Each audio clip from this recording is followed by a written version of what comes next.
Programa não indicado para menores de 10 anos.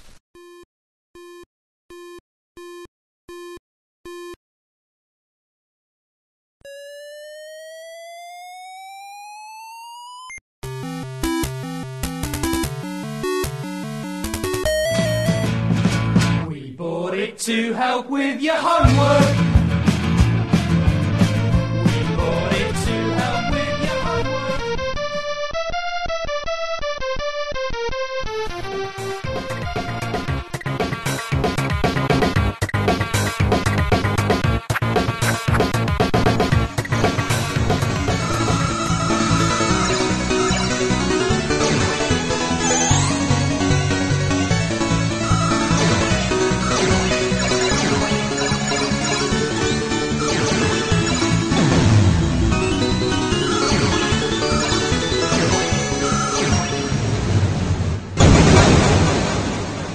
Retrocomputaria, porque velho é o seu PC.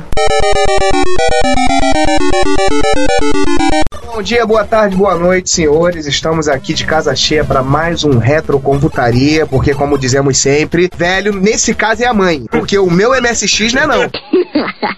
Caraca. Então, começando a nossa brincadeira aqui, hoje nós temos, além de casa cheia, nós temos um visitante muito, mas muito ilustre, que deixa a gente feliz toda vez que a gente abre a página dele, e a gente vai comentar sobre isso agora. Vamos deixar nossos amigos se apresentarem, começando pela minha direita. Olá a todos, Ricardo Pinheiro com vocês. Esperamos que hoje tenhamos um episódio muito divertido, muito interessante. Bom dia, boa tarde, boa noite. Eu sou o César e eu acho que hoje vai ser muito legal. Eu sou o João Cláudio Fidelis e estamos aqui para mais uma gravação. E pau na máquina. E aloha a todos, aqui é Giovanni, na primeira gravação multi-user, multiplayer. E agora, com a palavra, o nosso convidado. Vitor Truco por aqui, e agradeço a oportunidade pelo convite, que pô, bem animado, vamos ver como é que vai ser isso aí. E aí aqui entra as palmas, né? Eu não entendi o que ele falou. Aplausos. Enfim, a gente nem sabe começar, na verdade, tanta coisa que a gente pode... Eu sei, pelo início. What are you waiting for? Christmas? Enfim, né? Forever. Morra muitas vezes depois dessa. Mas a gente vai começar a conversar com o Truco sobre alguns projetinhos de rádio que ele fez nessa vida e que certamente fez muita gente, inclusive o Sander, feliz. Lembrar, esse episódio é um especial que nós vamos fazer uma entrevista, que a ideia é a gente falar sobre desenvolvimento de hardware para micros clássicos. E ninguém melhor do que a gente falar com um cara que tá fazendo isso e mandando muito bem, que é o nosso convidado, Vitor Truco. Aliás, Truco, há quanto tempo você fez seu primeiro projeto de rádio? É difícil dizer, cara, mas eu comecei mesmo com esse hobby de eletrônica mais ou menos em 99, quando eu conheci as máquinas de fliperama, pinball.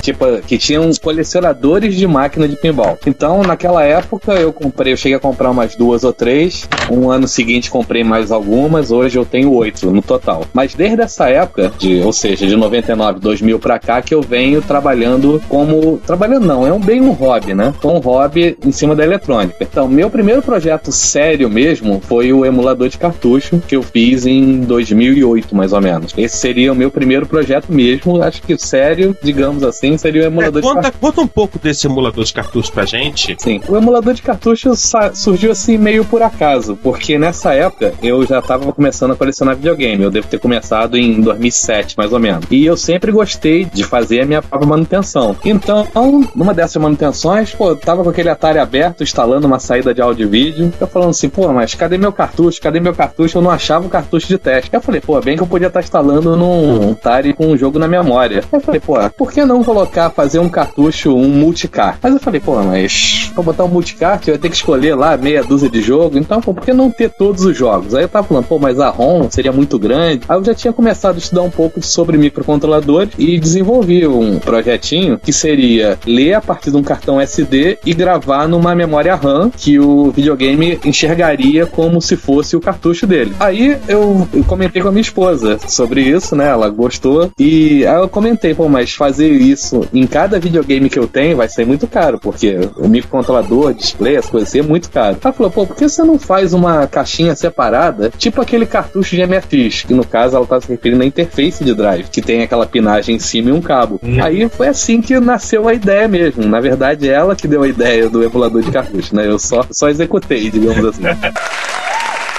Cara, eu vou te dizer, você é um afortunado. Você tem uma esposa que acha legal. Eu posso dizer que eu também sou um afortunado nesse aspecto, porque chegou um MSX novo lá em casa, a primeira reação da Cláudia olhou, que bonitinho. Vem cá, tu olha assim, vem cá, eu vou ter o meu também. Eu acho que eu preciso ter um MSX. E minha esposa vai comigo, tipo, quando eu vou comprar alguma coisa, vou procurar coisinha em feira, em bazar, essas coisas assim, ela sempre vai comigo, sempre dá ideia, ela gosta de andar comigo. Então, acho que nesse ponto eu tenho muita sorte mesmo. E ela não reclama também na minha bagunça, né? Apesar de eu ter um buraco aqui todo separado pra isso, né? Tipo assim, eu tenho muita sorte mesmo. Sorte semelhante que o Sander tem, né? Sim, claro. Ontem chegou lá em casa pra mim o novo integrante da família Panasonic, né? Chegou o FSA1F. Aliás, faltam quantos? Faltam 3. 3 fora os raros. Tem 2 raríssimos. Panasonic, por favor, faça o Sander feliz. Oh, yeah. Pô, eu ficaria muito feliz. Mande aí, tá no estoque aí, perdido, sem fazer nada. Um FSA1 vermelho, pô, raríssimo. Ia ser legal. Mas aí chegou o FSA1F lá na minha casa, eu todo contente, fui fazer um box dele, tirei as fotos da caixa, sempre. Mandei um e-mail pro Daniel agradecendo mais uma vez. Todo feliz e contente, peguei ele uma gracinha, fui mostrar pra Dita Cuja, minha esposa, né? Nerd também, física. Quando eu peguei o computador, botei na mesa, ela, tirou do plástico? Eu não, aquele do plástico é outro, isso aqui foi o novo que chegou. A resposta foi, uma cara feia e um puto que o pai, hein?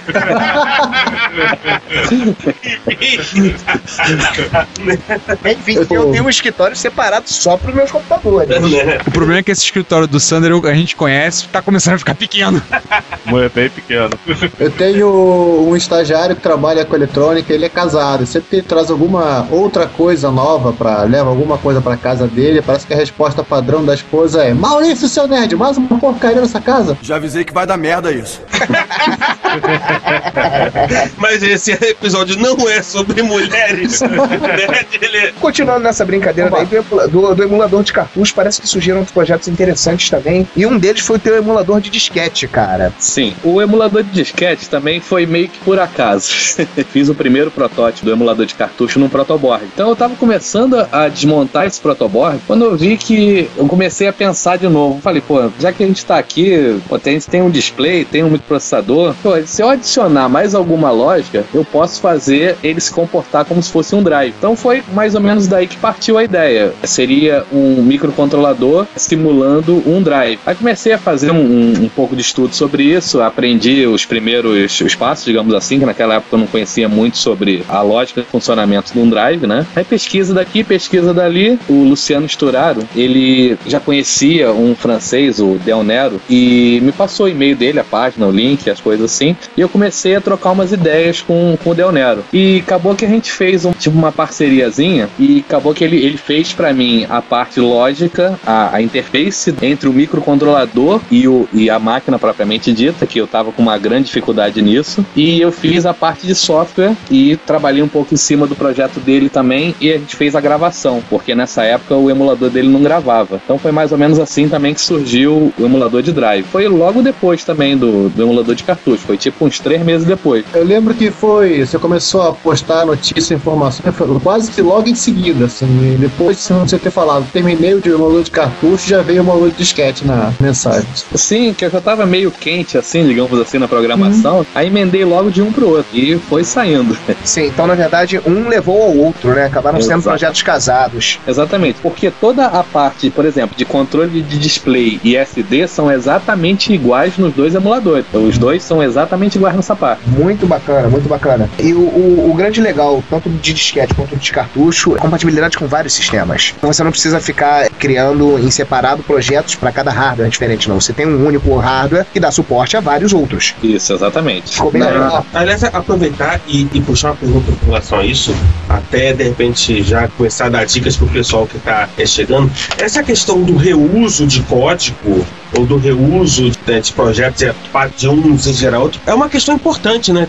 Você ter essa facilidade, né, de você poder fazer um projeto e aí dali você faz outro. Eu fico imaginando o tempo que você ganhou nessa história. Sim, inclusive essa biblioteca do SD, eu vendi código para uma outra firma. Eu assinei NDA, então não posso falar sobre isso. Mas eu cheguei a vender esse código como uma biblioteca para acesso de microcontroladores para SD, biblioteca toda a parte. Uau! Uau, parabéns! Legal. Mesmo vocês estando sob NDA, parabéns! Ai! Agora, parabéns sobre a NDA. Só lembrando, Ricardo, que hoje a gente tá no estúdio novo, né? Porque o Sander esqueceu de falar. Esquecemos de falar, nós estamos no Estúdio H. Patrocinado pela Roxinet. Patrocinado pela Roxinet. Nossos amigos da Roxinet, um abraço, Cauê, um abraço pro Gustavo Guanabara. E, enfim, é a galera gente fina, se você precisar de conversar com eles, etc. Agora tá ocupando os novos, tá lá no site, tá bem bacana. Tá, a gente tava esquecendo de fazer o merchan, né? Então, obrigado, Cauê, obrigado, Gustavo, seu Geraldo, Ramiro, e tá cedendo espaço pra gente. A gente tá usando o estúdio da Roxinet pra gravação. Se vocês tiverem interesse como plano de hospedagem, assim, eu recomendo. Não é só por causa do pessoal, sim, mas a proposta da Roxinet como empresa de hospedagem é uma proposta diferenciada pro mercado, a gente recomenda. Eu recomendo, acho bem interessante. Tenho acompanhado de perto, não só por estar trabalhando na Roxinet, mas tenho visto como eles têm a preocupação de atender bem o cliente, de fazer um bom trabalho, de fazer com que as pessoas estejam satisfeitas com o trabalho deles, e pode não ter o melhor preço, mas às vezes os clientes mais satisfeitos são os clientes da Roxinet. E agradecimentos também aos estagiários, porque eles são a base da cadeia alimentar. Vários dos estagiários da Roxinet são ex-alunos meus. Alguns, inclusive, vieram parar aqui por meu intermédio. Então. Ou seja, tendo em estagiários, a Roxinet tem um serviço melhor. Ou não, né? Ou não. Não, já recebi elogios da direção. Pô, você não indicou muita gente, mas quem você indicou pra cá é gente boa. É bom, são bons, os garotos são muito bons. Tá bom, valeu. Pô, gente, eu tive estagiário que foi trabalhar na Foxconn. Você se orgulha disso? Eu não sei. Tá vendo aqui nas minhas notas que você, Citro, fez o SDISC 2 pra Apple também, né? Conta um pouco aí desse cara. Na verdade, eu fiz a montagem do circuito. Quem fez mesmo foi um japonês, acho que se me recordo é Nishida, o nome.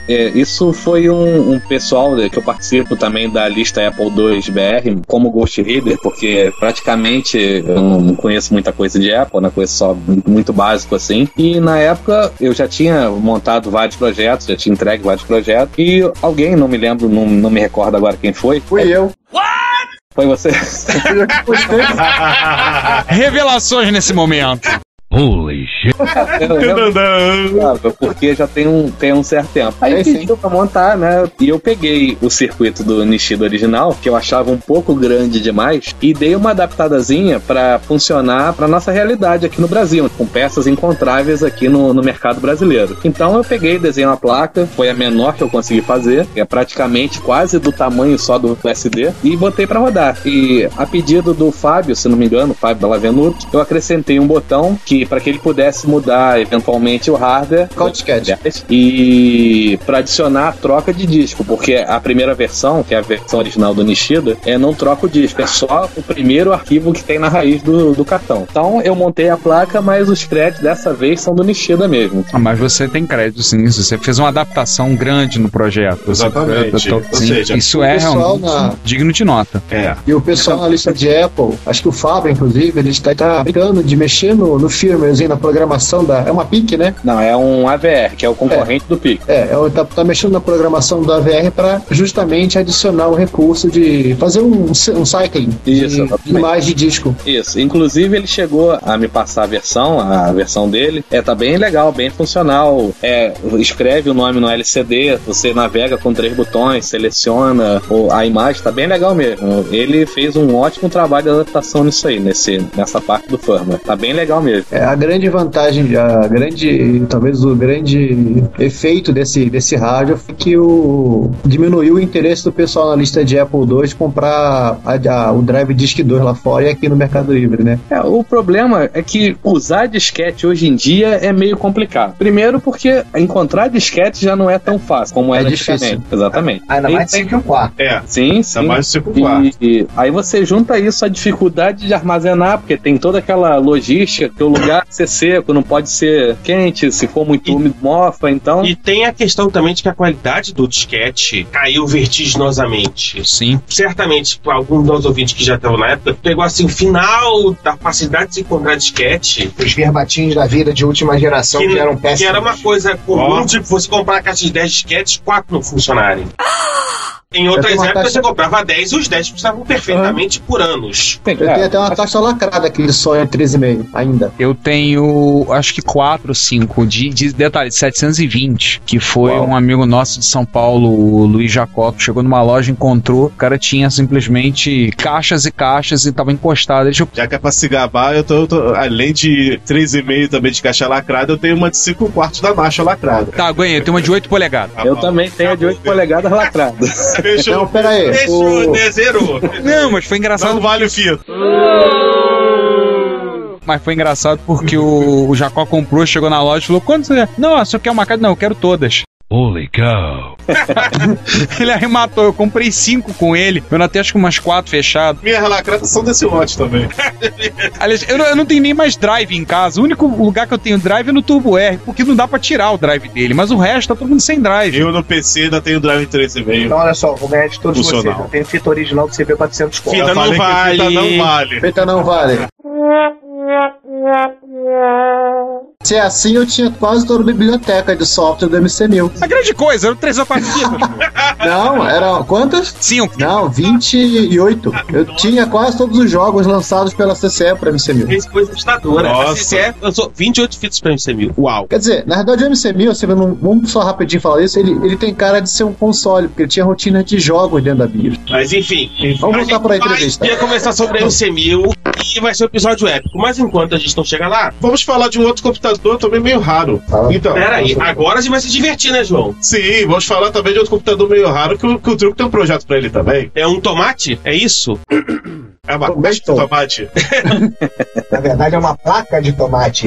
Placa de tomate. É um extrato de tomate logo. Ele fez um extrato de tomate. Essa aí acompanhada também lá na lista do Apple. Teve uma comoção recuperar a imagem do TK2000, os programas. E nesse meio tempo tu acaba fazendo um projeto pro TK2000 também. Conte mais sobre isso. E sobre essa comoção toda que teve na lista. Essa empolgação toda em torno do TK2000, eu acho que partiu do Cláudio Moisés. Inclusive um bom amigo meu, morador aqui perto da minha casa. Ele passou a tentar recuperar todos os jogos de TK2000 que se tinha notícia até então. Então ele começou a pesquisar, correr atrás de fita e digitalizar, essas coisas assim. Aí juntou mais um punhado de usuários da lista, que eu agora não vou me recordar o nome, e eles foram e juntaram a maior coleção de programas que conseguiram do TK. Foi assim, é um número expressivo isso. Não lembro agora qual o número, mas tipo... Sim, foi grande. A lista passou de umas poucas unidades de programa para várias dezenas hoje. Aí partiu esse burburinho em volta do TK2000. E, coincidentemente, nessa mesma época, ele tinha me perguntado se eu conhecia a interface do TK2000. Eu falei que tinha visto muito por alto na época, umas fotos até do Tabajara, que ele tinha me passado, mas que eu não conhecia a interface. E, coincidentemente, apareceu logo naquela semana uma no Mercado Livre que eu indiquei para ele e ele acabou comprando. Essa interface ele viu que era praticamente igual à interface padrão de Apple, com 2 6 diferentes. Então ele passou, o Bela Venuto tinha levantado um esquema que ele viu que somente esses 2 chips eram a diferença entre as duas interfaces. Então a gente construiu essa plaquinha, que a gente chamou de Tomei, que é uma adaptação do slot do TK2000 para um slot padrão de Apple, para receber a interface de disco. Seria mais ou menos isso. Ela recebeu o nome de Tomato porque a gente usa slots de placa de PC antiga, a gente retira, porque hoje é muito difícil encontrar esse slot. Então a gente retira o slot da placa de PC e a gente ressolda, corta e ressolda nas placas adaptadas. E justamente na primeira placa ficou o selinho da placa, que era uma Tomato de PC. Então a placa recebeu o nome de Tomato Board. Ai, caramba! Olha só. Interessante, Vitor, que a gente tava na Campus Party agora, Campus Party 2012, eu e o Sander fomos. Aliás, lá no Reto Computaria Plus, você ouvinte pode ler o relato que eu fiz em 3 partes sobre o que a gente viu na Campus, e numa conversa com o pessoal de simuladores, simulador de de voo, mostrar. Um dos rapazes, a gente foi entregar um cartão, ele falou: eu tenho um DK2000, pô, não sei se ele comprou, mas ele queria comprar uma Tomato Board contigo. Tava falando da Tomato Board. Não, vi do Vitor Truco lá no Rio. Pô, muito bom, cara. Eu tô precisando botar, vou dar um incrementado no meu TK2000. Eu falei, caramba, um dia que a gente foi achar um fã de TK2000. Pois é. Acho que computador antigo, cara, sempre vai ter a sua legião de fãs, cara. Isso, acho que qualquer lugar que a gente for, vai acabar achando alguém. Certeza. Né? E porque acho que a grande questão da Tomato Board, que é justamente o fato de que ela acabou sendo parte, a gente já comentou, mas acho que é importante falar um pouco disso, dessa recuperação do TK2000. Sim. Porque o TK2000 sempre foi um micro. Mico. Sempre um mico na mão. Na verdade, ele é um mico, né? Era um mico, né? É a maçã podre, a maçã furada, aquela coisa mal feita o MPF2 e aquelas coisas todas. O primeiro grande erro da Acer e coisas do tipo. Primeiro de muitos. Eu vou até falar uma coisa aqui antes que o pessoal do TK2000 xingue a gente, mas a Input, aquela coleção, ela representava o TK2000 com uma maçã pela metade. Então... A maçã tinha um buraco no meio. É uma maçã com uma bolinha. Buraco, ou seja, pela metade ainda tinha um buraco no meio. Mas, João, vou lhe contar um segredo. A Input original inglesa não tinha nada de Apple. Só aqui no Brasil que desenvolveu toda a parte de Apple e TK2000 e MSX. Eu sei, lá era só Dragon e Spectrum e G71. A Acorn e tinha mais um cara. É verdade. Commodore VIC... Não, Commodore VIC 2064, os dois. Os dois. Tinha o VIC 2064. E VIC 20 eu tive um. Mas a Input Nacional já fazia isso, então, poxa. Né, enfim. Afinal de contas, é a grande questão, né? Quer dizer, se você poder dar uma vida nova a uma máquina com uma adaptação, né, com hardware simples. Porque a própria interface drive do TK2000, que era uma interface que usava drives de Apple, ela foi raríssima. Ela era da Microdigital, mas às vezes, não sei se devia ser muito cara ou a Microdigital só fez um lote, não quis mais saber daquilo. Ela é muito difícil de encontrar. Aliás, falar em interface de drive, vamos falar de outra interface que você fez, para Coco e para CP400? Ele tá fazendo. Tá fazendo ainda? Isso.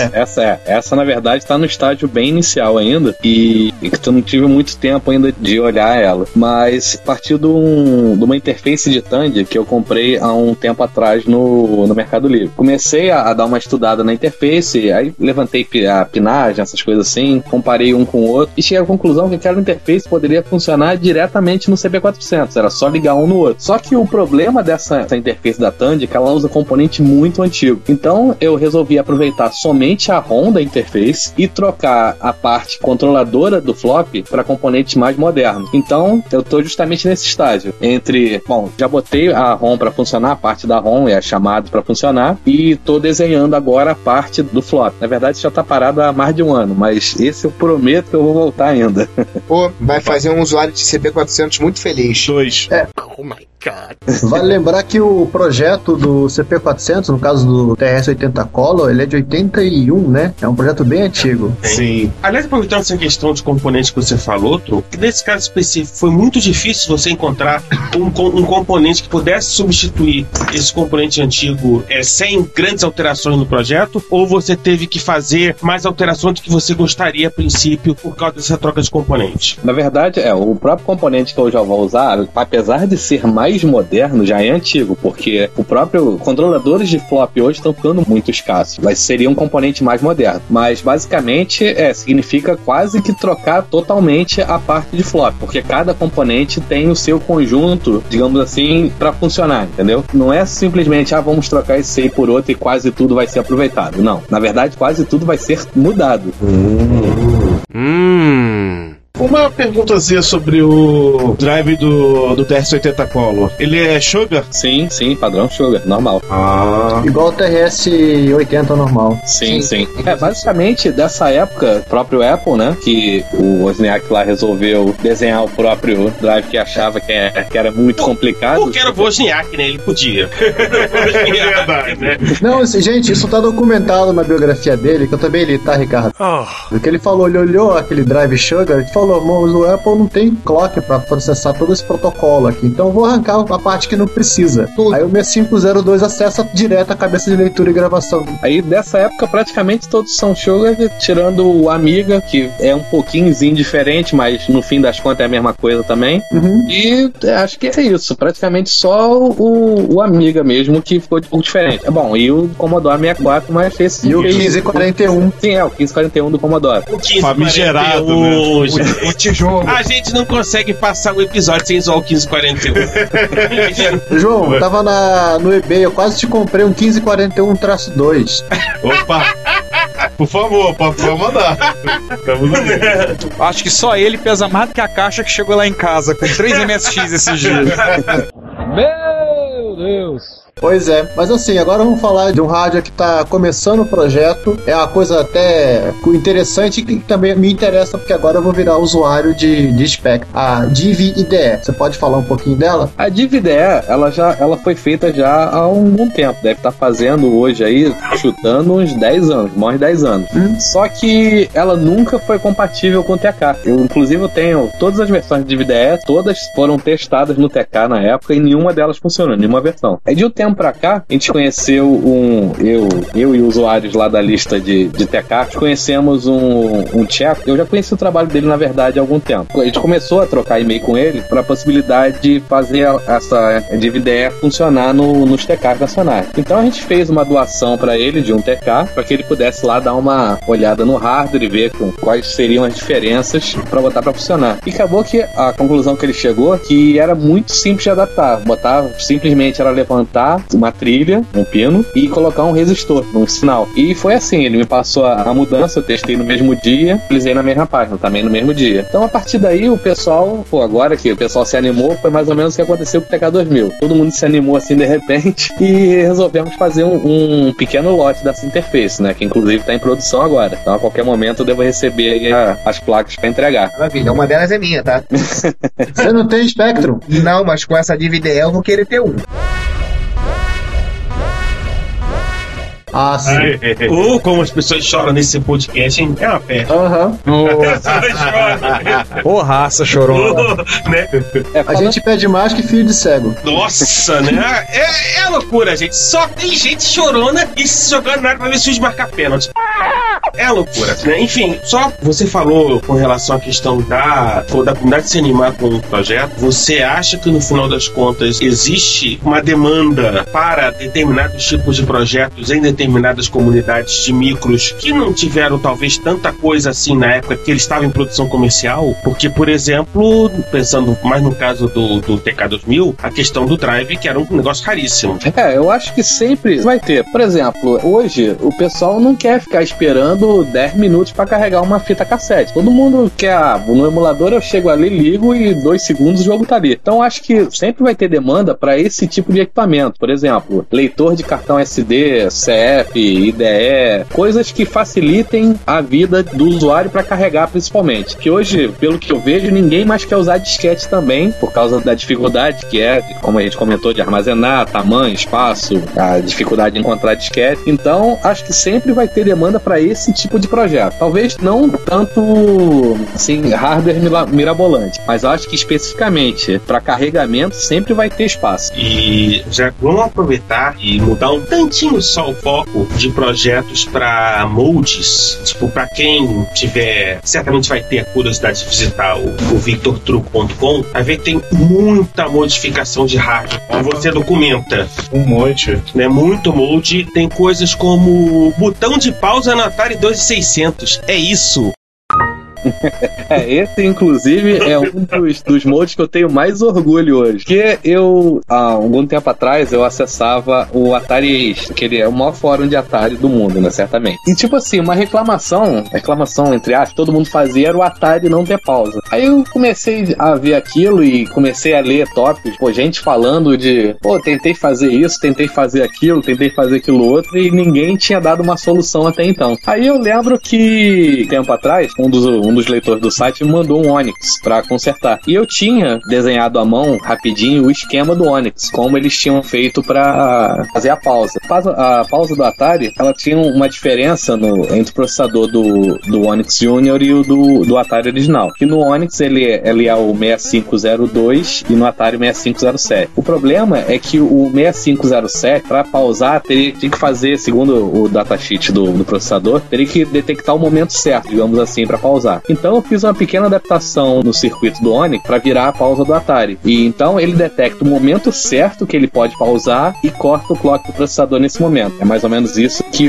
a pausa no Atari faz. E depois disso eu testei com vários cartuchos diferentes e com vários tempos diferentes de pausa e, tipo assim, funcionou 100%. E aí eu comecei a falar no Atari Age é um circuito assim legal e eu consegui fazer. Aí começou aquele alvoroço, aí também o pessoal de lá resolveu fazer uma versão comercial, digamos assim, do circuito, que até hoje é vendida por lá, e tá fazendo sucesso aí também. Opa, isso é bom. Agora uma perguntinha, você falou que ele tem um tempo certo de dar pausa. A pausa do Atari então tem um delayzinho? Não, é porque esse tempo certo é ciclo de máquina, ou seja, você... aí vem segundos. Isso, é nanosegundos, na verdade. Nanosegundos, isso. Isso, exatamente. Ou seja, são, assim, pequenos nanosegundos de diferença, mas na prática a pausa é instantânea. Os padrões humanos não faz diferença. Sim. Não. E, inclusive, fiz duas versões do circuito. A primeira foi a original, quando você liga o cartucho, é como se tivesse o cartucho fora, aquele cartucho tipo sujo, que aparece aquelas barras coloridas, aquele som assim. Sim. E logo depois disso, aí logicamente, vendedores do Mercado Livre começaram a vender Atari com pausa, aquelas coisas assim, sempre eles. I'm gonna kick your ass, bitch. Um abraço pros picaretos do Mercado Livre. Aquela coisa assim, descobri sozinho, mas tudo bem. Enfim, um desses vendedores fez uma modificação realmente útil, só que nunca divulgou, que era botar o vídeo preto e cortar o som, pra ficar uma pausa assim, que ele chamou de pausa silenciosa. Aí, eu olhando, falei, besteira, só colocar um diodo aqui, pronto, tá resolvido o problema e publiquei a segunda versão do circuito. Mas tá lá, o vendedor deve estar me xingando até hoje, porque eu divulguei também a segunda versão do circuito, né? Aliás, truco. Enfim, um abraço. Picaretas do Mercado Livre. Coraçãozinho com amor pra vocês, etc. Aliás, truco, você é um bom. Fazer o botão de pausa é um bom uso pra botar no lugar daquela chave preto e branco colorida, que não serve pra nada hoje em dia, né? Pra nada é um pouquinhozinho relativo, porque tem jogo que usa essa chave pra fazer algumas coisas no jogo. Tipo, não me recordo agora nomes, mas tem uma desses jogos que a chave é um mapa, chave entre o mapa lá do jogo e o jogo propriamente dito. Star Control. Talvez. Eu acho que Raiders of the Lost Ark também usava essa chave. Isso, que sim. Ele usa até 2 joysticks, né? O jogo é complexo pra caramba. Eu só consegui chegar na fase 6, eram 13. Eu lembro, o Caçador da Arca Perdida ele é grande, mas grande mesmo parece que era o cru do Atari, que era quase sem fase. Sim, grande no sentido repetitivo. Eu lembro que na época tinha uma... Quer dizer, dentro dos classificados do Jornal Globo, nem era uma sessão propriamente dita, havia uma sessão de games. Sim, eu me lembro. E os caras ficaram mais de um mês, porque só saíram no domingo, as sessões, ficaram mais de um mês clicando como passar nas fases do cru. Eu lembro, acho que eu não tenho esse recorte guardado, era o videoguia do Master Elite. Exatamente. Tinha todos, saiu até 86. Se procurar lá em casa, eu acho que eu trouxe elas na mudança. Tanto é que até hoje, se o Master Elite aparece na televisão, meu pai fala, e lá o cara do recorte do Atari. Até hoje meu pai fala sobre o Master Elite sobre isso. Essa era a minha principal motivação para ler o Globo no domingo nos anos 80. Imagina uma criança adolescente lendo classificado. O que esse moleque tá fazendo? Pois é. Nem os quadrinhos? Não, também, mas isso era o que mais importava. E a sessão de cinema também ali. Truco, você também fez uma ideia no cabo? Ou algo do gênero? Não. Na verdade, a história da ideia no cabo foi que eu estava brincando com o Ricardo, falando sobre a ideia no cabo, tava me contando a história que eu não conhecia, mas realmente eu disse pra ele que alguém já tinha feito feito ideia no cabo, que foi o Mauro Xavier. O meu artigo, um molde que eu tinha feito no Spectrum mais 3, que usava uma interface simples, que o autor, que é o Pera Putnik, fez, ele chama de IDE simples. Essa interface usa somente um CI, é só isso, mais nada. Então eu fiz uma plaquinhazinha toda bonitinha que plugava em cima da CPU do mais 3. Você retira o Z80, pluga a placa e entra a CPU por cima. E o Mauro fez a mesma coisa, só que somente um cabo. É um cabo cortado com um CI pendurado no meio, soldado em cima da CPU. Funciona exatamente igual. Funciona, a ideia no cabo, quem quiser ver tá em casadosnerds.com.br. Jovem, vamos contar a história da ideia no cabo, a famosa? Deixa eu contar então. A ideia no cabo, ela surge, quer dizer, a piada ideia no cabo, ela surgiu em Brasília, foi em 99, Ricardo? Não, o primeiro encontro de Brasília foi em 96. Foi o segundo encontro que nós fomos em Brasília, que foi eu e você na fomos de avião. Foi eu, você e o Adriano, né? Foi em 98. Que a gente foi de Transbrasil no ônibus aeronoturno. Chegamos de Transbrasil no ônibus aeronoturno, que é o avião que demora 4 horas pra chegar, fazer Rio-Brasília, que ele passava em São Paulo pra pegar passageiro. Nós chegamos de madrugada, o Delavia nos pegou no aeroporto, no comecinho da manhã, e fomos pra casa dele, ficar conversando até poder chegar no local do evento de Brasília, que foi num dos Sescs da cidade. Na verdade, a gente ficou no Sesc, a gente foi num centro cultural. Aliás, você tá falando de Estação Gentil, que a gente ficou batendo papo. A gente tava dormindo. Sim, uns dormiram e aí o Davi nos apresentou o laboratório dele. Tinha um Spectrum 3 Plus 3 lá, que ele tinha reganhado, um Turbo R que ele estava tentando fazer uma interface teclado. E conversa vai, conversa vem, chegamos na parte da IDE, como ele totalmente empolgado, naquela altura da manhã, tipo 6, 7 da manhã, ele começou a dizer que IDE era uma coisa muito simples que ele poderia fazer no cabo. Ele pegou um flat cable, pegou alguns componentes e começou a mostrar onde colocariam as coisas sobre o cabo. A IDE é tão fudeba que eu faço uma direta no cabo. Essas são as palavras do André Dalavie naquela vez. Daí começou-se a lenda da ideia no cabo. E pra quem quiser fazer sua ideia no cabo, a gente vai colocar no show notes lá o pessoal do Casal dos Nerds. Aliás, o pessoal não, né? Porque é uma pessoa só. Um abraço pro Mauro Xavier. Mostrou que é possível. Não, e ele tem coisas bem legais. A gente até no Retrocomputaria Plus citou algumas coisas recentemente. Um texto dele longo sobre retrocomputação. Uma análise sociológica da comunidade dos fãs de retrocomputação. Bem interessante. Sim, ele tava empolgado. Truco, pensa assim, muito rápido. Cita 3 moldes, tipo, você tem um carinho especial por eles. Por algum motivo.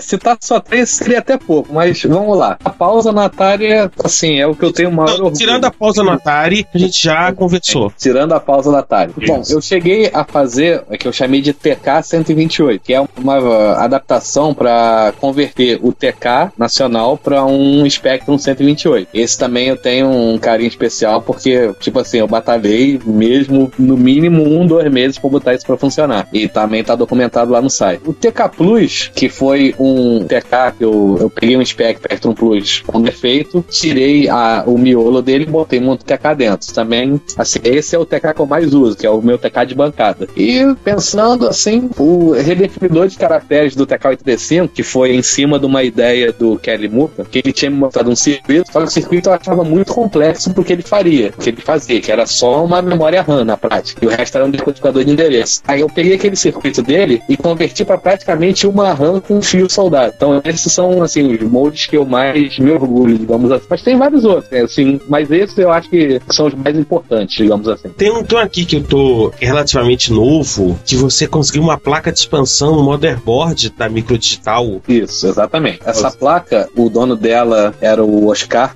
Kopp, lá de Porto Alegre. Ele me enviou a placa como uma possibilidade pra gente fazer um lote dessa placa. Eu olhei a placa, nada mais é do que, tipo, ligado pino a pino. São 3 conectores ligados pino a pino no conector original do TK. Ou seja, você pluga essa placa e fica um expansor de slot, digamos assim, do TK. Ele é literalmente um Benjamin, né? Isso, exatamente. É um Benjamin pra expansão. E eu não sei por que cargas d'água a Microdigital resolveu chamar isso de motherboard. Aí o pessoal confunde um pouco essa motherboard com outro projeto que eu tô tocando, que é o Spectrum Blue. Esse sim é uma placa que vai substituir a placa original do TK. Seria a placa principal do TK.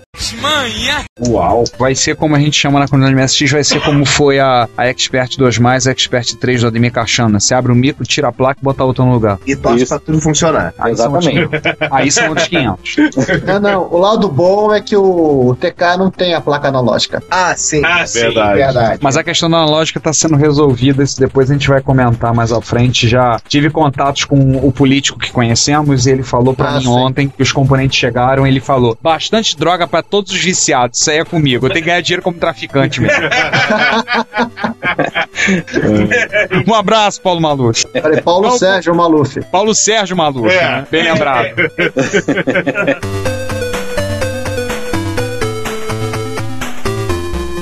Olá, eu sou o Renato Giovanni e você está ouvindo Retrocomputaria. Porque velho, eu não sou velho não, velho é o seu PC.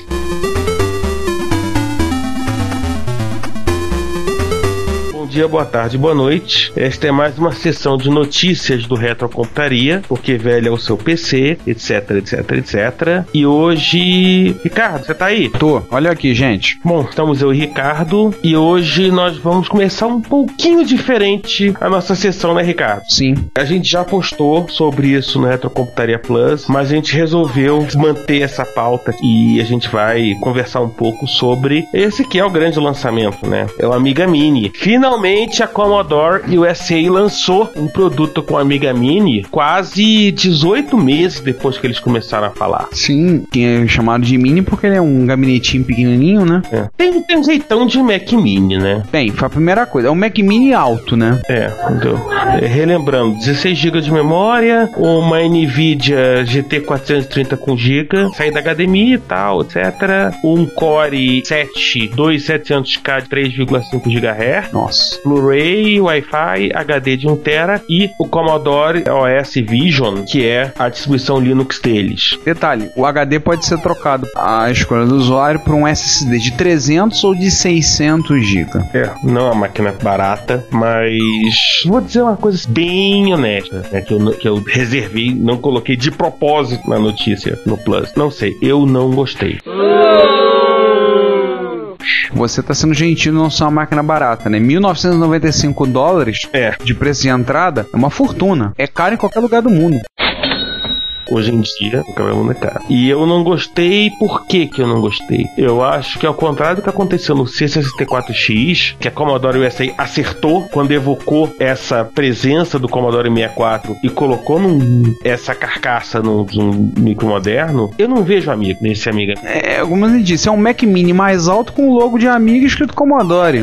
Grande coisa. Eu posso pegar meu celular, colar um adesivo MSX nele e pronto, dizer que meu celular é MSX. É a mesma coisa. Eu continuo esperando o Commodore USA lançar uma Amiga, algo que evoque realmente o espírito do hardware, né? Enfim, não gostei. A versão mais barata dele, que é o VIC Mini, também é o mesmo estilo. Mesma coisa, só mudaram a frente, tiraram o Amiga da frente, colocaram nada, botaram um logo em cima, alguma opção de gabinete preto.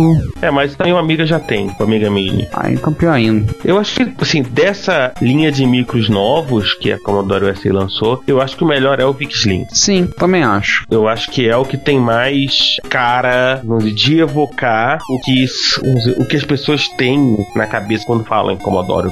Tirando o Commodore 64X, o VIC Slim. O Commodore 64X é fantástico. Nisso eles acertaram. No Amiga eles erraram. Eu não gostei. Podem me chamar de velho, reclamão. Eu acho uma puta falta de sacanagem. Mas eu continuo achando que o Amiga Mini não me evoca lembranças. Tudo bem, eu não fui usuário de Amiga, mas eu não consigo ver o que tem de Amiga no Amiga Mini. Não tem nada de Amiga nele. Pra mim não tem nada de Amiga. Pra mim ele é um gabinete que colocaram o logo do Amiga, escreveram Commodore na frente e pronto. Se eu fizer isso com o meu celular e colocar o logo do Spectrum no meu celular e mandar gravar atrás Sinclair, vou dizer que meu celular é um Sinclair ZX Spectrum na nova geração. Eu, mais uma vez, eu vou ser repetitivo. Eu espero que o Commodore lance uma Amiga que possa carregar o nome Amiga. Alguma coisa que mereça o título, né? E aí eu não tô nem discutindo o fato que não vem com Aros, com MorphOS também. Eu não estou chegando nesse ponto. Embora eu acho que a Commodore USA devia pelo menos dar a opção, tipo, ó, você pode baixar que a gente garante que funciona. Não. Mas, enfim, ter vocação de rádio. Enfim, vida que segue. E agora vamos começar de notícias propriamente ditas, continuando na nossa interminável série de 2012 das efemérides. Como tem aniversário marcante em 2012, hein? Nós falamos vários no episódio passado e agora nós temos mais um tantão pra falar, né?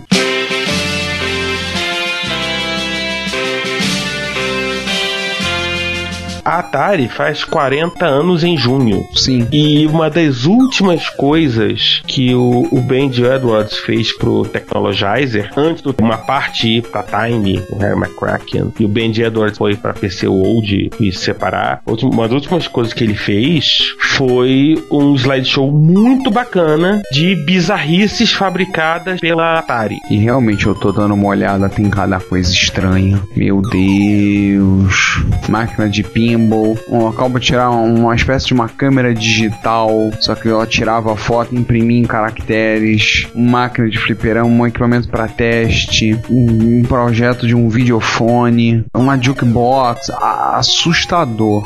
14 itens. Vale a pena ver. Vocês vão se divertir vendo os projetos da Atari. Muito legal. Tudo bem que comercialmente é só 2013, mas em 2012 se comemora os 50 anos da invenção da fita cassete. E nós vamos linkar uma reportagem de uma emissora de Madrid muito legal sobre o assunto. Que a fita foi criada em 62, né? Mas ela só foi lançada comercialmente em 63. Isso. E aquela coisa, a fita cassete é coisa absolutamente marcante se tratando de retrocomputação, né? Como a nossa principal ferramenta de armazenamento de dados durante muito tempo. Tem alguns que ainda têm sentimentos nostálgicos e lembram da fita com carinho. Outros têm vontade de jogar o gravador pela janela. Não dá pra passar incólume de usar o micro com um gravador de fita cassete. Não dá pra passar. Eu tô no segundo grupo, avisando a todos de antemão. Eu estou no segundo grupo, aquele que gostaria muito de arremessar o gravador pela janela. Mas, amando ou odiando, não dá pra esquecer a fita cassete quando a gente fala de retrocomputação. Aliás, existem plataformas que até hoje usam o meio de armazenamento principal, a fita cassete. É claro que existem tecnologias, o pessoal tá usando agora tocadores de MP3 e usando outros micros para poder carregar mais rápido, tudo, mas existem plataformas que foi praticamente o único meio de armazenamento, o único usado. O nosso terceiro item é um pouquinho mais velho, né, Ricardo? Pois é, 10 anos mais velho. 60 anos do disco rígido. 60 anos do HD. Nossa. E tem um vídeo no link que a gente colocou. Tem um videozinho sobre o assunto que é interessantíssimo. Lá na UFRJ, no Núcleo de Computação Eletrônica, tinha exposição um HD que era talvez um móvel do tamanho de um gabinete de PC, um gabinete de torre média. E se eu me lembro bem, ele tinha a capacidade de 10 ou 15 mega. E era aquele móvel grande com rodinhas. E aí há várias histórias de pessoal que descobriu que passando certos comandos para as controladoras fazia os HDs se mexer, então faziam literalmente corrida de HD dentro do CPD, o que nós chamamos hoje de data center, naquela época era CPD. Então faziam as corridas de HD. Hoje em dia o HD é uma coisa muito mais próxima do nosso dia a dia, até mesmo para retrocomputação, né? O HD hoje em dia está muito mais próximo, mas mesmo assim, na época é interessante o vídeo. Eu vi um pouquinho do vídeo, depois eu vou ver ele todo. Os tamanhinhos dos pratos, tamanho do disquinho e o peso de ter um negócio daquele,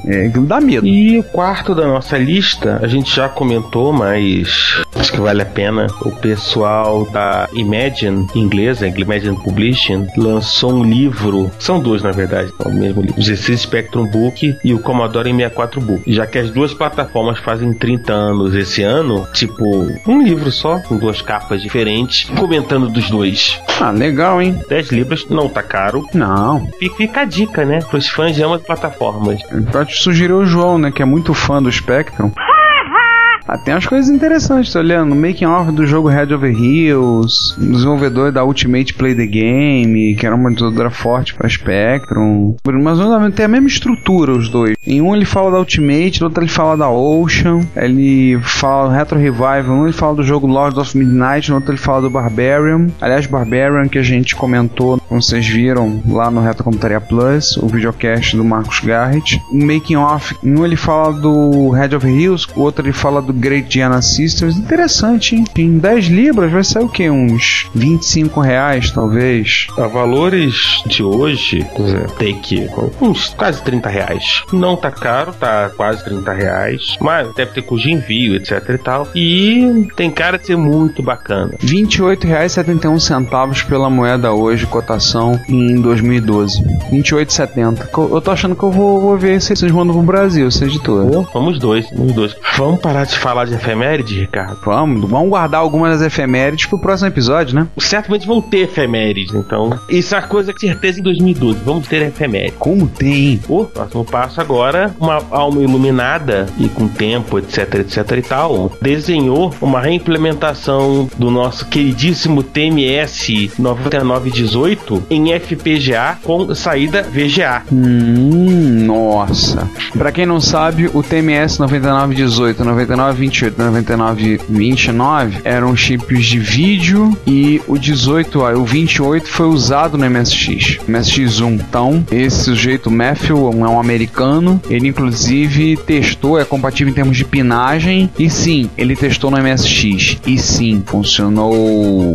E tanto funcionou que o pessoal da MSX.org, ao dar a notícia, eles deram pulos de alegria. Tá $98 a pré-venda. Sem contar uma coisa, essa notícia, interessante que a notícia não foi só falada no MSX.org, foi parar no Slashdot. Foi. Que, aliás, a gente tirou esse link do Slashdot propositalmente. Sim. Assim, porque não é uma coisa que interessa apenas a quem tem MSX. Pra quem tem Coleco, certamente vai adorar a ideia. Quem tem TI 99, né, também vai adorar a ideia. E quem mais tiver TMS nessa vida. Com certeza. Muito interessante. Eu tô com 2 MSX1 perdidos aqui em casa.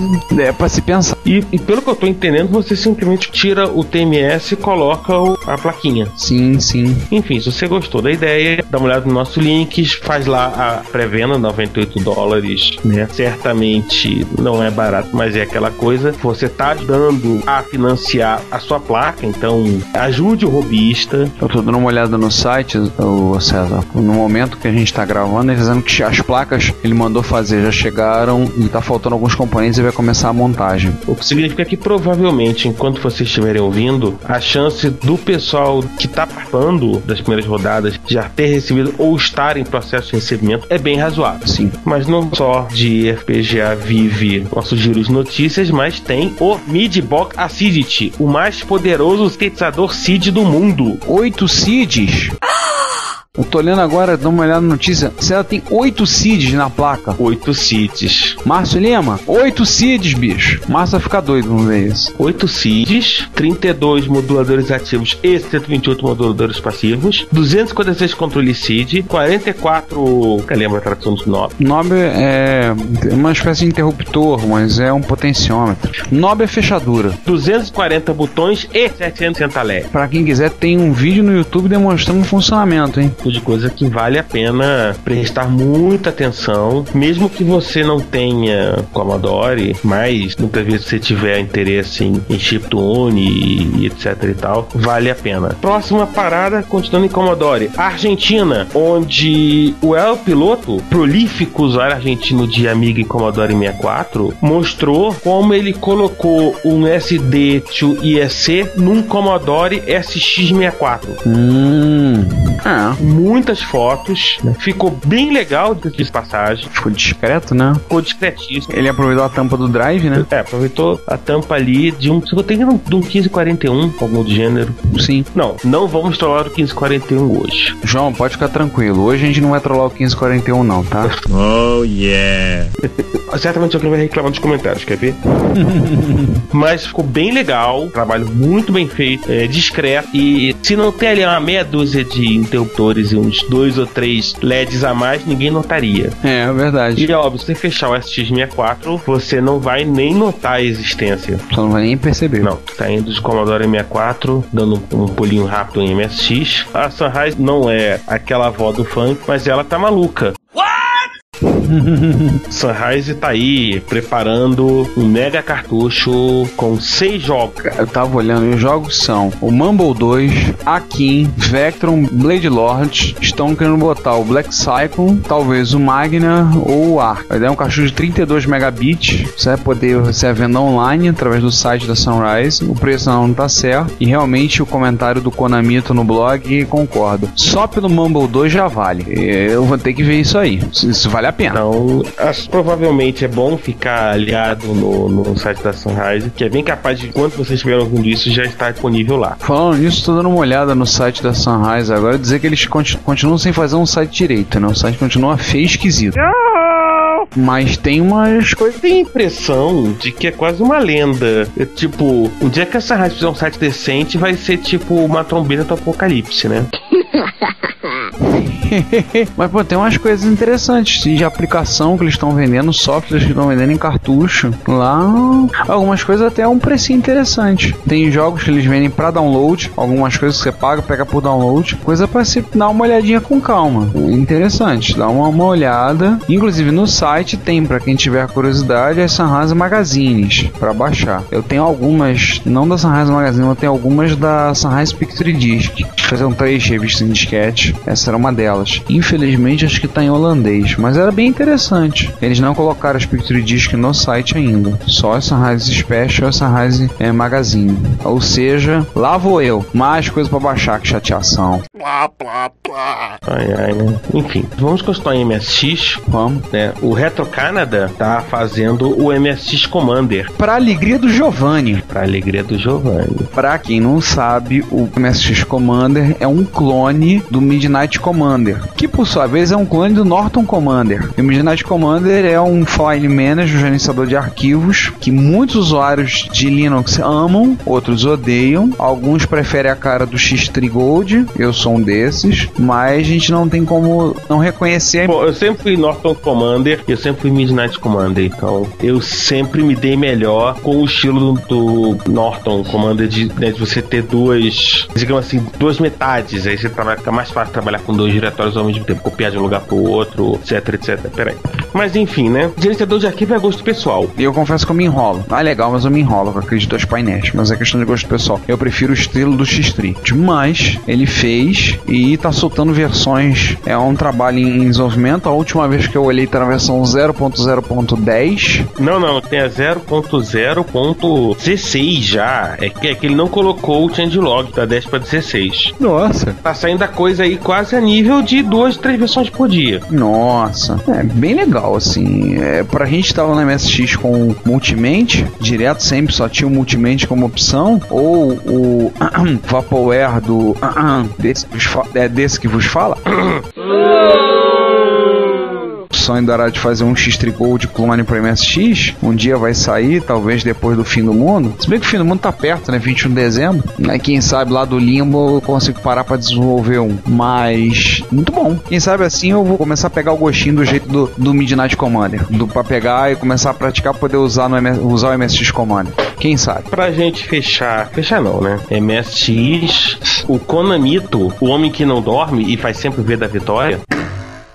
Não, quem faz isso é o Konami Man, não é o Konamito. Meu Deus do céu. Enfim, o Konamito, que não dorme também, colocou no YouTube, como que pode dizer, um curso de Basic da Sony pro pessoal que comprava os MSX dela, né, aprender a programar Basic. Eram 8 fitas VHS e a Sapphire recuperou essas fitas VHS, digitalizou conteúdo e colocou no YouTube. No final dá 11 vídeos. O pessoal fez isso recentemente no Brasil com aquelas fitas de vídeo produzidos pelo professor Pierluigi Piazzi, né? O curso Basic MSX, o Apresentando MSX, ou Dominando MSX, não me lembro. Eu acho que até a fita do DBase 2 que ele fez pela MPO Vídeo. Tem uma delas, tem uma cena engraçadíssima, que tem literalmente uma pilha de drives de disquete, a Tecnohead, Drive Leopard, que é aquele drive de 3,5, o primeiro que surgiu no Brasil. Esse ano tinha 4 drives empilhados. Hoje eu olharia e dizer, gente, é um RAID 5 de drive de disquete. Kill it! Enfim, oportunidade é treinar o espanhol e aprender Basic. Sim, sim. Falar de Amiga, né? Vamos. A gente já falou do Amiga Mini, vamos falar da Amiga Boom! Não é, explosão? Doom Enhanced para o Amiga 68K. Uau! Nossa! Amiga 68K rodando Doom. Que maneiro! Tem um vídeo provando isso. Muito legal. A gente tem um vídeo do YouTube, né? Vocês podem se divertir aí, né? Vendo o cara rodando. Eu tô vendo que o cara tá carregando Doom. Uma câmera meio trôpega, mas tá lá carregando. Segunda observação de Amiga, a Akatune. O que é o Akatune? O Akatune é um utilitário em linha de comando para você ajustar algumas configurações da placa ACA. E o que é ACA? Amiga Classic Accelerator é uma aceleradora para sua Amiga 1200 que tem um simpático 68030. Interessante. Vem com 64 MB de RAM. Pô, 64 MB de RAM é interessante. No caso, particularmente a 1231, que é a mais nova, entendeu? Tem um RTC, mas tem que comprar bateria. E o 6830 que tem o MMU. Eles aproveitaram, ajustaram algumas coisas com relação à tolerância da placa a fontes esquisitas, etc, etc, etc. 180 euros, mas dá um gás sua Amiga 1200. Mas esse aqui não é para Amiga clássico, para 500, 600? O 1231 é para o 1200. Ah, tá. Eu não lembro se tem a Akatune para outros, enfim, né? Mas de qualquer maneira, pra rapaziada aí com 1200 que não quer pular para um PowerPC por algum motivo, seja por compatibilidade ou seja por simplesmente para ser hipster. E não tá caro, no final das contas, né? Uns 80 euros. E o que eu acho que é o mais legal, que é o beta do Timberwolf. E o que é o Timberwolf? Cara, eu tava olhando aqui. Timberwolf é um clone baseado no código, é um port do Firefox pro Amiga OS. Exatamente isso. A gente tá chocado com isso. A matéria que tá no Slashdot tem link para screenshots. Precisa de Amiga OS 4.1 Update 4 e já está disponível para download no os4depot.com. Detalhe, hein? Suporte HTML5. Né? Não é pouca coisa não, hein? Impressionante. O que significa que você lá com sua Amiga 4, você tem aí toda a capacidade de navegar na internet como se deve, como gente grande, vamos dizer assim. Então uma das screenshots, inclusive, mostra o YouTube rodando no Timberwolf. Nossa, suporte HTML5 também. E WebM, o YouTube vai notar que não tem flash, vai mandar em WebM ou em, enfim, algo que você consiga tocar. Cara, muito impressionante. Eu tô bem impressionado. Muito legal, vamos lá. Antes da gente terminar, uma curiosidade, a gente vai comentar porque é um trabalho bem feito, outro trabalho bem feito. A gente gosta de trabalhos bem feitos aqui no Retrocomputaria, então, sim, que é a história bacanérrima do Tom Nard, que ele pegou um TRS-80 modelo 100 e fez com que o TRS-80 se comunicasse com o computador dele. Não tem nenhuma novidade, não tem nada que não tenha sido feito anteriormente, mas ele foi bem didático, né? Inclusive na parte mais crucial, que é o cabo, né, no modem. Inclusive a matéria traz um link para o site do Clube 100, o Model 100 Users Group, que eles dizem. Usuários de computadores portáteis desde 1983. E aí é uma maneira fantástica de você passar software pro teu TRS-80 modelo 100 e dar uma utilidade para ele. Sim. Inclusive, fica nossas condolências, enquanto o Tom Nard escrevia o guia, o dono e operador do Clube 100, o Rick Hanson, foi fundar um clube de retrocomputação no céu. Ai, que saco, chato, hein? Detalhe, o cara tá desde 83 com o Clube 100. Nossa. Ele fundou em 83 o Clube 100, né? Enfim. Vamos terminar pra cima, né? Tabajara. Oh, yeah. Abraço, Taba. Abraço. 3 dos 5 membros desse podcast, sendo que um tá conversando comigo, pediram, compraram e receberam um cabinho RGB para MSX. A história foi o seguinte: Santo Graal, todo mundo mexe com retrocomputação hoje em dia, arrumou um monitor LCD que ele trabalha com uma frequência horizontal de 15 kHz. O padrão VGA trabalha com 31. Então ninguém mais aguenta trabalhar com tubo de imagem, monitor dando problema, tudo. Eu tive isso recentemente. Meu monitor, depois de muito tempo de serviços prestados a mim, ele já chegou comigo usado. Ele foi pro céu dos monitores com flyback queimado, já tá na mão de outra pessoa. Um abraço pro Ricardo Tacone, no Guarujá, que recebeu o monitor. Eu vendi pela quantia fantástica de uma Coca-Cola. Aí eu mandei pra ele e fui atrás de um monitor que aceitasse. E a gente descobriu, um usuário que tá vendendo no Mercado Livre uma certa quantidade de monitores da LG, um M1721A, que é um monitor de 17 polegadas da LG, que tem entrada VGA, S-Vídeo, vídeo composto, e se você colocar um módulo, você pode colocar um sinalizador de TV e pegar sinal tipo RF. É um monitor com uma imagem excelente, uma qualidade excelente. A gente adquiriu na ida para São Paulo. Nós fomos para Campus Party, que vocês ouviram no episódio 21, o resultado da nossa passagem lá no estúdio da Campus. Nós estivemos lá, eu e o Sander, nós gravamos na sexta-feira e no sábado tivemos com o Tabajara. Conversamos com ele e a gente comprou o material e ele confeccionou o cabo. Então, como vocês podem ver no blog do Tabajara, o cabo que ele fez, ele teve uma ideia muito inteligente. Ele fez o cabo na forma que o circuito que faz a conversão inclui um chip LM1881, está dentro de uma caixinha. Essa caixinha, ela tem 2 entradas e uma entrada de energia elétrica. Para você alimentar o circuito, você precisa de uma alimentação de 5 volts, se eu não me engano. Então a gente adquiriu também algumas fontezinhas. A caixinha faz a conversão de sinal. De um lado você entra com um cabo VGA comum, do outro lado você tem apenas um rabicho que sai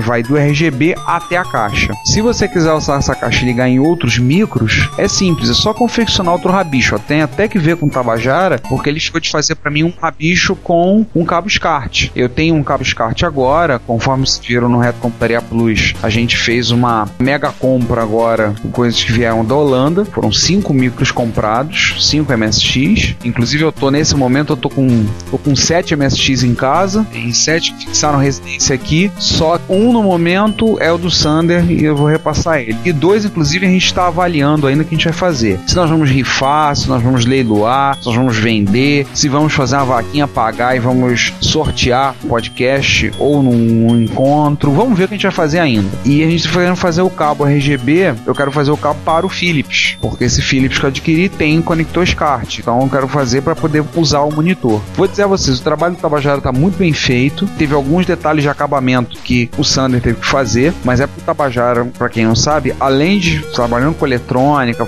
ele começou a fazer um videocast. Então a gente até indica o primeiro videocast do Tabajara Lab, está disponível no YouTube, e vai ter um outro que ele mostra o processo de confecção desse cabo. Inclusive eu filmei, montamos a câmera no tripé, a gente filmou o cabo, ele foi explicando lá, não tá tudo, mas foi bem detalhado o processo. Aliás, eu me enganei, o LM81 puxa 12 volts, não puxa 5, e dessa forma você não precisa modificar o micro, não, você tinha que modificar o micro dentro para poder puxar o 12 volts direto do conector RGB. Da maneira como ele fez, você conecta externamente, não precisa mexer no computador, que é uma maravilha. Então dessa forma você pode ligar com praticamente qualquer micro, que necessite do LM1881. O Alexandre Pereira, o Pac-Man, anunciou há pouco tempo agora na lista de MSX, ele está fazendo um cabo desse, só que o cabo dele é um pouco diferente, que tem alguns interruptores, o qual você pode usar para testar e chavear alguns pontos para você ver o que está fazendo, como é que está sendo, porque existem micros, por exemplo, que basta você só fazer a conversão de pinos. O Vitor Truco, que é o nosso entrevistado no episódio 22, que vocês estão ouvindo, o Truco, se eu não me engano, com o Spectrum, ele fez só conversão de pinagem, mas tem alguns micros que ele teve que fazer o cabo, teve que fazer o circuito e colocar o LM1881 para fazer a separação de sincronismo. Então, não sei, depende. Recomendamos que vocês visitem o site do Vitor Truco. Aliás, se vocês estão ouvindo o nosso podcast, esse episódio 22, vocês com certeza já foram no site do Vitor Truco, dá uma olhadinha lá, tem lá uma sequência, ele fala sobre isso. E um parênteses, tem um outro monitor, que é um monitor da Samsung, que é o Samsung SyncMaster 510N e o 710N, que é o semelhante de 17 polegadas, que também funciona dessa forma. O LG, você até encontra usado com uma certa dificuldade. Ele era muito popular em 2008, 2009. Eu não consegui adquirir na época, não tinha dinheiro. Mas, se você quiser, o Samsung 510 710N é um pouquinho mais antigo, também tem. E vou dizer de experiência própria, funciona. Tem um 710N na família, tem uns 5 anos. Pertenceu ao meu pai. Depois eu usei esse monitor. Hoje esse monitor tá no micro da minha esposa. Aí um dia desses falaram isso. Peraí, deixa eu experimentar. Tava com o cabo, conectei, puxei o cabo, liguei, pum, abriu imagem. Olhei pra ela, depois falei: Cláudia, o dia que você quiser se desfazer do monitor, eu pego esse teu monitor de volta, hein? Eu vou encampar esse monitor em nome da revolução.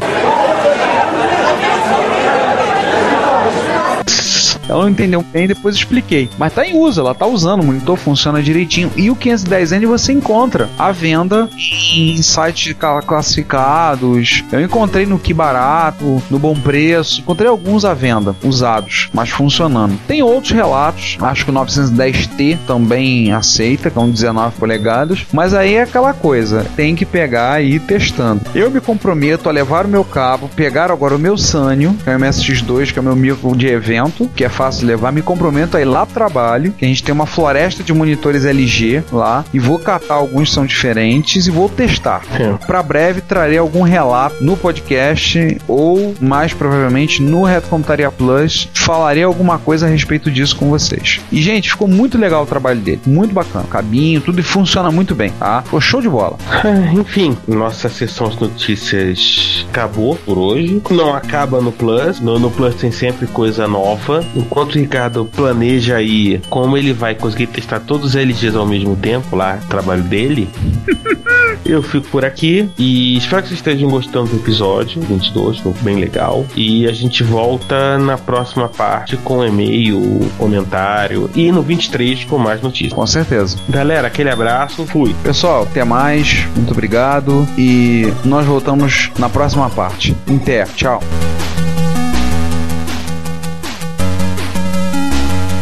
Se você quer comunicar-se conosco, elogiando, apresentando sugestões, ajudando nas erratas, fazendo críticas construtivas ou mesmo dando um depoimento, não hesite, faça. Você pode enviar um e-mail para retrocomputaria@gmail.com, uma mensagem pelo Twitter para o nosso usuário, Retrocomputaria, ou comentar nos posts desse episódio, que estão em retrocomputaria.blogspot.com ou em www.dimensãonerd.com. Se você quiser, pode também enviar um comentário de voz que iremos publicar no nosso podcast. Lembre-se, o seu comentário é o nosso salário.